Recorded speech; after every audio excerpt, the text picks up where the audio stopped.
Facebook for changing all the things and stuff on me.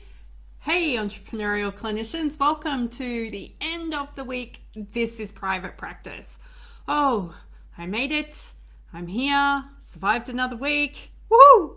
Although I must admit there have been fewer moments of woohoo this week and a lot more moments of holy crap, this is getting very real. But I am grateful that I am at the end of another week.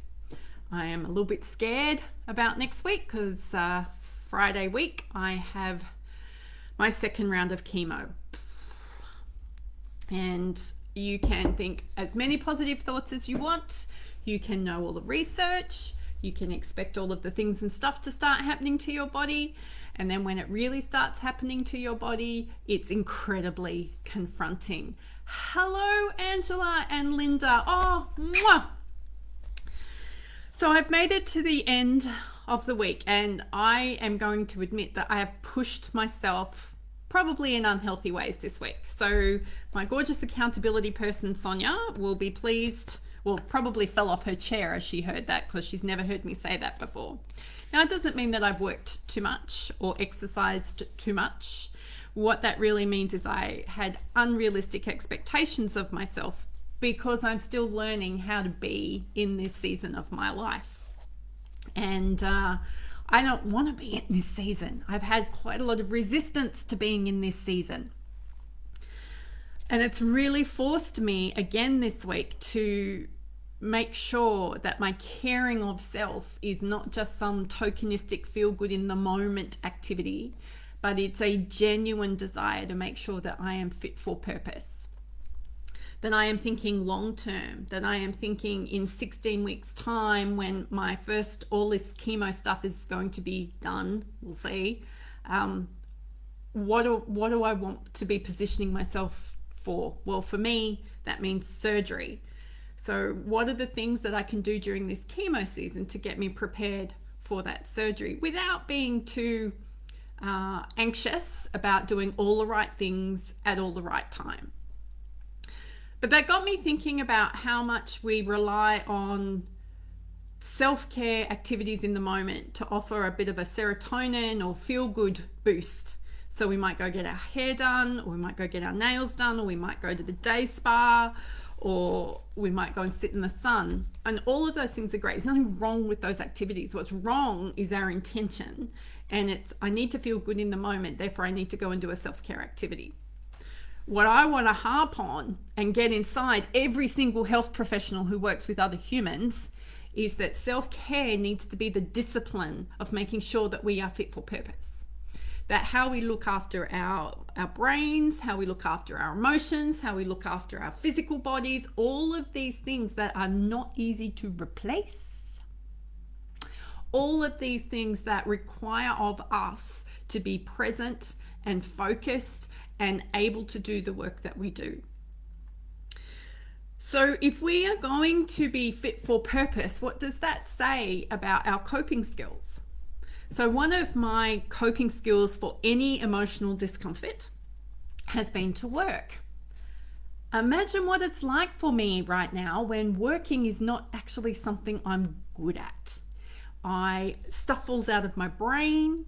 I am not efficient. I'm not effective. I'm irritable. I am frustrated as all heck. So that coping skill I had of do more, do more, do more, do more is not going to get me through this season. Now, work is good for my mental health. Work is good for my physical health. But how I've used work in the past is not going to serve me now. How I've used exercise in the past is not serving me now. How I've used all sorts of activity in the past is not going to serve me now. So it's a really great opportunity. I think it's an amazing opportunity for those of us who are living in COVID times to think about new behaviors, new self-care disciplines, new self-care attitudes, new ways of thinking about how we look after ourselves. Because a self-care question right now needs to be, do I go back and see clients face to face? And what are the processes and things I need to have in place to make sure that's safe for me and safe for them? Should it be done at all? I can assure you, as she who lives in New South Wales, Australia, where we've had another outbreak and we've got some social contagion going on, which is, whoops. Oh, there's all the comments. Obviously, they've all come in now. I'm like, wow, hang on. I'm sure people are talking about that. Okay, so here in New South Wales, so I live an hour west of Sydney, we've had social contagion of COVID, and we're not used to that.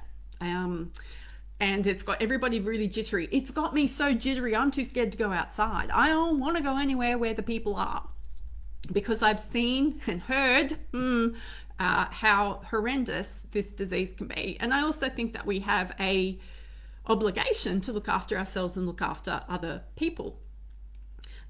If you are a clinician and you are working with people and you don't think that this COVID virus is serious, you might not kill you, but what if you lost your voice? What if you lost your ability to speak because it affects your lungs? And the amount of air that it takes to produce sound through your vocal cords, if you can't actually get that pushed up through your lungs, then you are going to damage your vocal cords. If you damage your vocal cords and damage your lungs, chances are you're not going to be talking. And it's just horrible to think that this is something that we need to think about, but please be thinking about it. Please be putting this in your list of how am I going to look after myself? How am I going to ensure that I'm fit for purpose? So if we don't look after our voices, if we don't look after our lung capacity and we talk a lot for a living, holy crapola, what happens if you lose your voice? Now, I feel quite okay about sitting here today and talking about this because I'm a consultant rehabilitation counsellor. I get to work with all of the fantastic people when they've lost their voice, trying to help them navigate what life is going to be like. And yes, I have done that. I have had to do that before, not the first time. That's why God invented speechies, speech and language therapists or speech and language pathologists. It's not just about speech. They are awesome people. And if you've got problems with your voice, you need to find yourself a speechy. And if you want to know how to do that in Australia and the US, let me know and I'll put the links in this post. And that was not where this live was going. Thanks, Angela. I knew you would love Fit for Purpose. I'm thinking that that's probably going to be the title of my next book. It was going to be Making Work Work Well, which is way too wordy, and I've stopped using it as a hashtag because way too many letters. But I'm thinking Fit for Purpose is probably encapsulating what I want to talk about. Okay, so there's my little rant and stuff about making sure that we take care of each other and making sure that we take care of ourselves. Because it's the end of my week. I actually need to have this reminder every day right now, I can assure you. I need to be able to give myself permission every morning to go, is today a day I'm doing stuff, or is today a day I get to wear my pajamas all day? And I bought some really awesome bamboo pajamas and they've arrived today and I'm excited to put them on, which will happen, and probably no photos.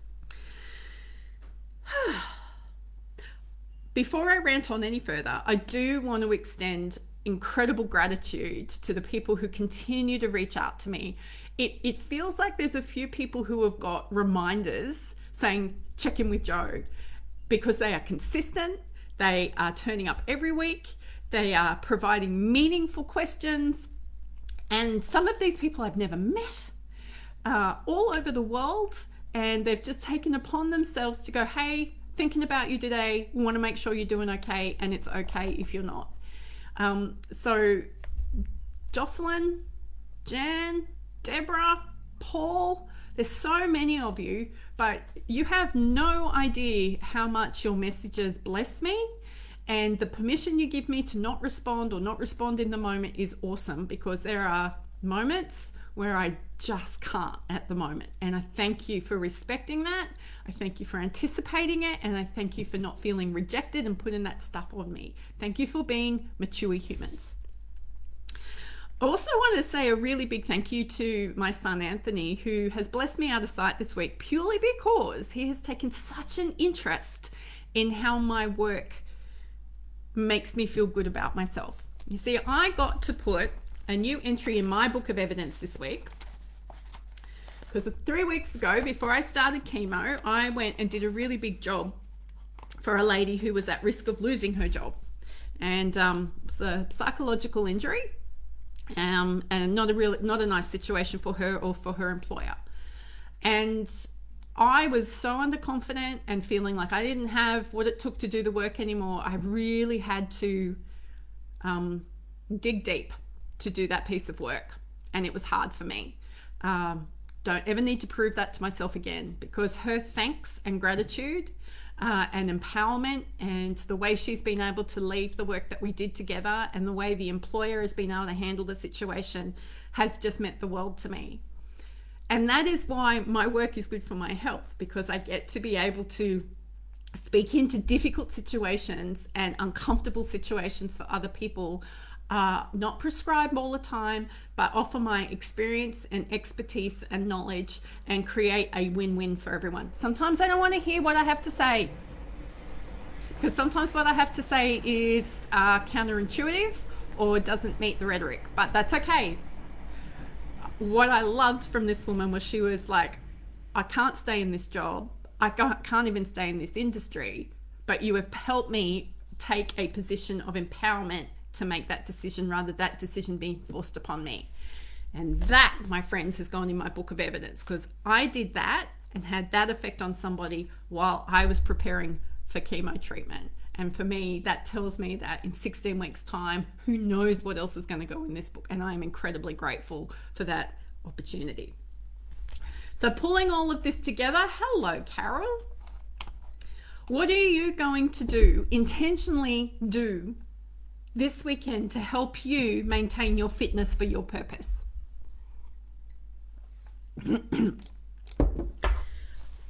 Just spilt everything everywhere. Sorry about that. Do you need physical activity?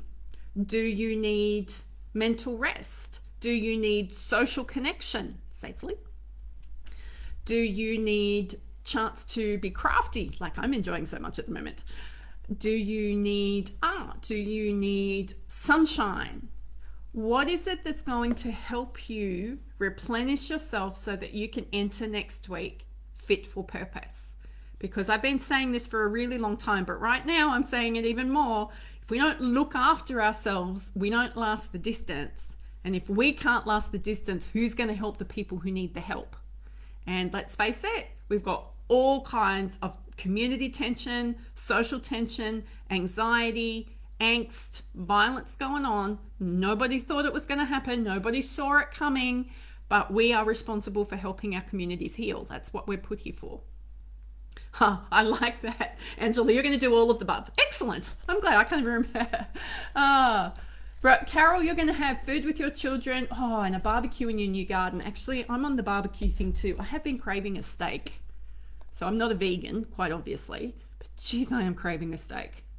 Oh, okay. I might have to go now.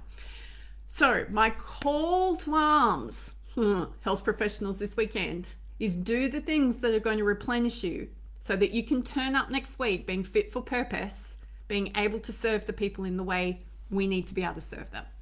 So until next week, go be your awesome self.